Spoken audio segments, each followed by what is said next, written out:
My channel connecting with accounts.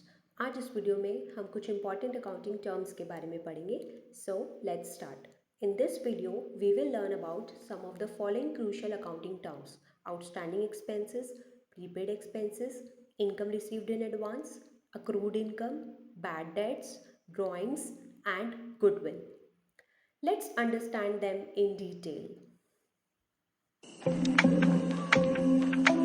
Outstanding expenses. These are the expenses that have been incurred, arised during current accounting period but are due for payment or has not been paid yet. ये वो expenses हैं जो हमने current year में करे हैं but इनकी payment अभी पेंडिंग है, या जो एक्सपेंसेस हमने अभी तक पे नहीं किए हैं। हमने goods and services in expenses के अगेंस्ट रिसीव कर लिया है but payment is still pending. These are debited to profit and loss account being an expense of current year. इन एक्सपेंसेस को हम प्रॉफिट एंड लॉस अकाउंट में debit side पे show करते हैं और as a current liability show करते हैं बैलेंस शीट में, क्योंकि हमें इन एक्सपेंसेस की पेमेंट अभी करनी है। It is still a liability for the business. For example, employees की मार्च मंथ की सैलरी है, वो हम अप्रैल में पे करेंगे। तो हमने एम्प्लॉय से मार्च मंथ की सर्विसेज ले ली हैं बट उनकी सैलरी अभी नहीं दी है, तो वो आउटस्टैंडिंग सैलरी हो गया। Prepaid expenses. These are the expenses which have been paid in advance but not incurred yet. Prepaid expenses वो एक्सपेंसेस हैं जो हमने एडवांस में पे कर दिए हैं बट अभी तक इनकर नहीं हुए हैं। मींस हमने पेमेंट कर दिया है बट उसके अगेंस्ट गुड्स एंड सर्विसेज हमें फ्यूचर में मिलेंगे या जो भी बेनिफिट अराइज होगा। फॉर एग्जांपल, हमने इंश्योरेंस प्रीमियम एडवांस में पे कर दिया।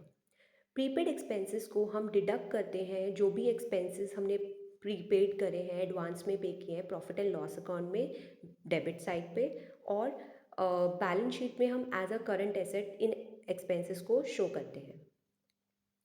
Income received in advance. It is the income which has been received beforehand but has not been earned yet.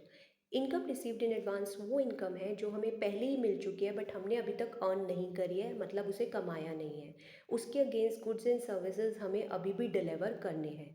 Income received in advance को हम unearned income भी कहते हैं।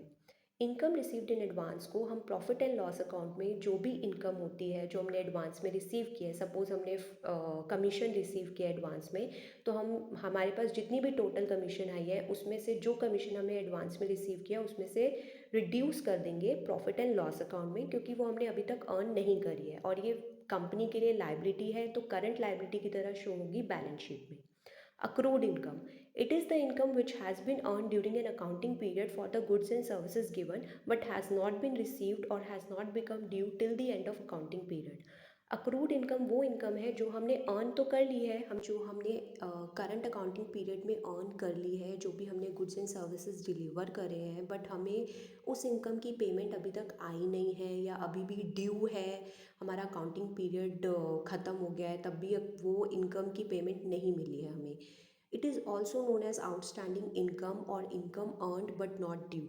अक्रूड इनकम को हम आउटस्टैंडिंग इनकम और income earned but not due भी कहते हैं। फॉर एग्ज़ाम्पल, बिज़नेस ने कई इन्वेस्टमेंट की है और बिज़नेस ने लेट से इंटरेस्ट अर्न किया है उस इन्वेस्टमेंट पे up to 31 March, but business को उस इंटरेस्ट की पेमेंट आएगी 30 जून को नेक्स्ट ईयर। तो हमारा इंटरेस्ट दैट मीन्स अक्रूड हो गया, मतलब हमने अर्न कर लिया है बट उसकी हमें पेमेंट नहीं मिली है। अक्रूड इनकम को हम क्रेडिट साइड पे शो करते हैं प्रॉफिट एंड लॉस अकाउंट में, क्योंकि ये हमारी करंट ईयर की इनकम है जो हमने अर्न करी है, और as a current asset show करते हैं बैलेंस शीट में। Bad debts. It is the amount that is irrecoverable from the customer due to his her inability to pay to the business for the goods or services taken on credit. Bad debts वो amount है जो हम customer से recover नहीं कर सकते because customer अब हमें पे नहीं कर सकता। मे बी कस्टमर के पास फाइनेंशियल क्राइसिस है या कस्टमर इंसॉल्वेंट हो गया है, बैंकरप्ट हो गया है। ये कंपनी के लिए लॉस है और ये प्रॉफिट एंड लॉस अकाउंट में डेबिट होता है। Drawings. It is the amount of cash or goods taken withdrawn by the owner from the business for his her personal use.